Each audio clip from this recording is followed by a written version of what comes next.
Well, I thought I'd do a quick update on the Mercedes because I haven't uploaded in a couple of weeks. Reason for that is I actually got COVID a couple of weeks ago and it stopped me doing any work. And now I'm obviously back to work. I've got to crack on my customer's car, so I'm a bit delayed, which means obviously the van's not happened, but we'll have a quick look around it anyway. So it's still in exactly the same state from last time. I've still got to carry on forwards.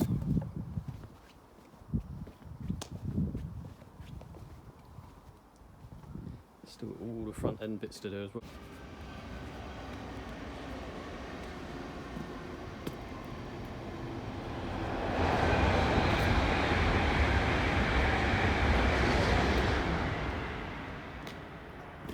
This is one of my projects. It was a little Nova I picked up a year ago. It's done 22 genuine 1,000 miles and is pretty solid other than previously having a bit of welding in this rear corner. I've dragged out the garage and the garage near me has put it back on the road for me, so my plan is to use it over the summer and then it's potentially going to be sold to finance some new bits in the workshop. So this is the current workshop, which is chaotic at the moment, so I'm catching up on customers' projects. Currently doing this Capri, which has had new rear valance, rear corners sorted out.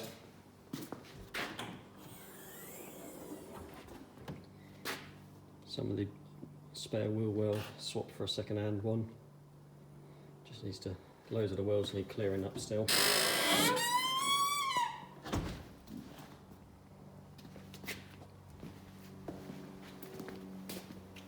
This has had outer sills, inner sill repairs and floor repairs on both sides.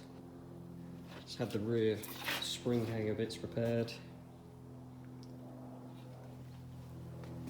It's had a complete new A-post. I made that from scratch. I've still got to do around the windscreen and wing rails, reinforcement plates. The other side's worse.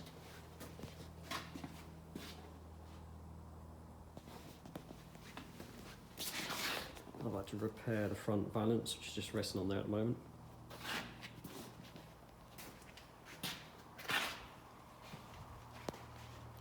If you like Capris, after the Mercedes, I actually have a Capri that's going to be getting done, one of my personal projects, straight after the Mercedes, which is at the moment in a very bad way.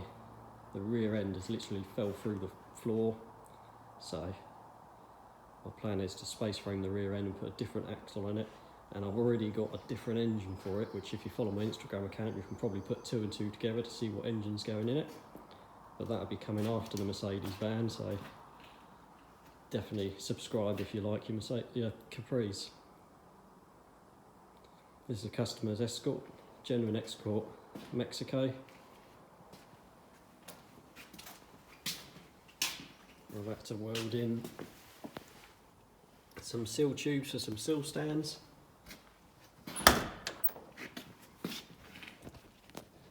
Not sure you can see, but they basically come through. I had to take the seats out when I've done it. But this is used for rallying. Running at 1600 cross flow. I also had to give it an undersill. This one's been all undersealed in white. I'll insert some pictures.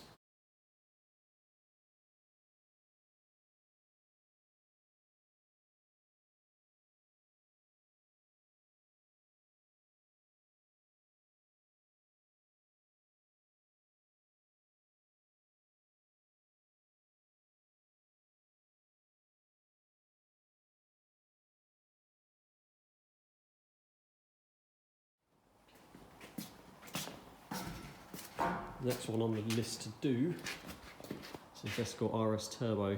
That's going to start getting work in the next week. It's got to have outer arches, outer sills, inner sills, and half floors, as well as a few other bits. Next customer's project is this Mark II Escort rally car. I've already done a lot of work on the rear end. It's had a complete new rear panel, some boot floor repairs, this new rear scuttle, repairs all on the seat pillars. It's been all tubbed out. All the usual rear quarters have been done. Roll cages had a diagonal and a harness bar put in, as well as having complete outer seals with the seal tubes on these.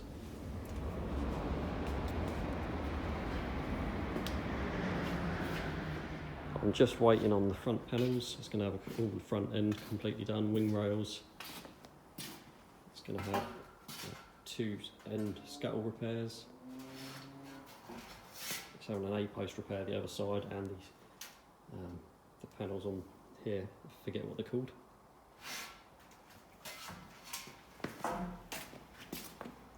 Another customer's car. This is already a very solid Mark II Escort. I've welded in these end repairs panels. I can't remember. Oh, they're splash guards. That's what I was trying to remember. Wing guards, wing rails. Sorry, I'm getting confused now. It's already had seals in the past. I've just got to tidy up the welds. I've got to do a full arch this side and the lower rear quarter panels. And I've still got to put a wing rail on this side, and then it's having complete front end. All the panels are up there somewhere filled with other panels. This is a spot welder I use. This is absolutely excellent for when you're doing seals to factory finishes, as well as other things. My everyday 240 welder, another 240 welder.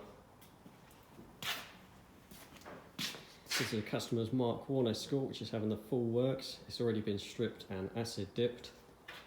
I'll put some bracing on the cross member and on the where the inner wings go. I had to use another car to make the bracing up because the inner wings have been repaired in the past and they're so rotten that the measurements weren't correct. So I used another Escort, got all the measurements, made the bracing for this car. It's on a rollover jig at the moment. All the inside has been braced because it's having a complete full floor chassis floor rails. I've already started cutting this side out. I'll be putting the chassis rail on that side first, and then cut the floor out, do a chassis rail that side, then cut the complete floor out and install it.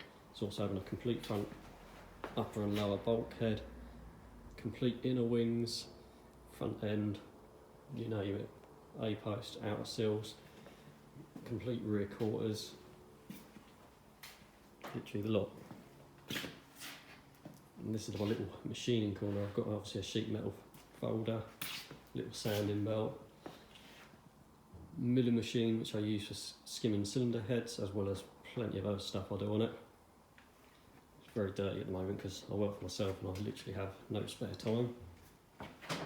Behind all these panels is another lathe. I've actually got this lathe up for sale at the moment because it takes so much room up, and I want to invest in something new in the workshop, which will come in soon.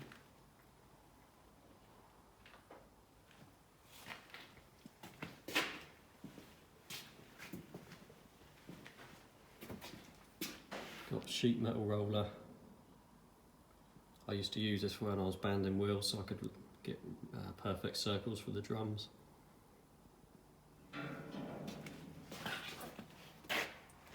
One for the Escort and spare window for the Mercedes van and the window for the crew. Just my normal mechanical foot tools I use for stripping cars down. I'm sure every garage has got them.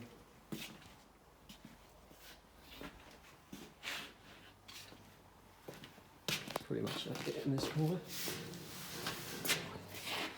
All the pallet wood down there is actually for the Mercedes van. I was going to recycle a lot of it to make its furniture. I'm not sure that's going to happen yet.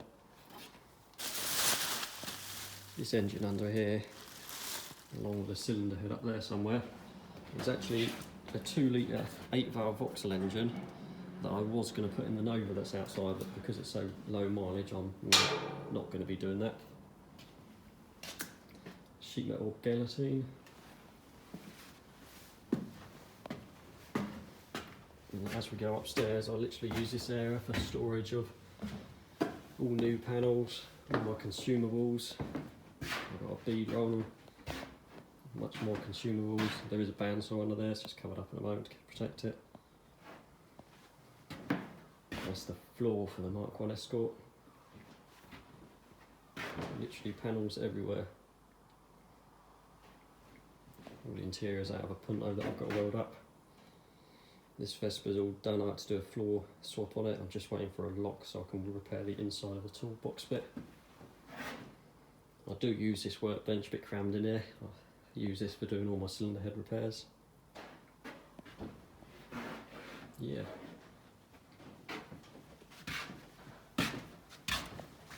And then I do have a bit of a scruffy office which I use for doing my paperwork. Nice and warm in here. And this is where little Loki is. Fast asleep at home. Easy life. So yeah, thanks for watching. Like I say, it's mainly an update just to let you know what's going on and why there's been no videos of the Mercedes van. So yeah, I won't be doing the Capri until after the Mercedes, so I don't expect to start that until next year. I've also come to a conclusion with the amount of work I need to do to the Mercedes van, it's potentially not going to be a full camper by August. If you also like Capris, I'd highly recommend subscribing, because that's going to be straight after the Mercedes van, but I can't say that's going to happen until next year. I wouldn't have thought, and it's going to be something very special. Like I say, I've got a few bits of the engine and stuff sourced already for it. What else is there? Yeah, I've come to the conclusion that the Mercedes van isn't going to be a full camper by this August. I can get it made into a van and on the road again, I reckon, but as for making it into a camper, it needs a lot of work inside, and I'm not the best with camper conversions or woodwork. So what I'm hoping to do is still make it to a full van and at least get some beds in there, a toilet, maybe a shower, just thrown together so we can still do our trip in August. One of the other drawbacks, as I've been finding out lately, is trying to get parts for it, because I wanted to do all the brakes and clutch. But it turns out parts are very difficult to get for that van, and not only are they difficult, they're extremely expensive, so I'm sort of having to get bits as and when I can afford them. But it will still be going ahead, and I'm hoping to still do the trip in August. It just might be a bit more basic. Anyway, thanks for watching, and hopefully more videos next week.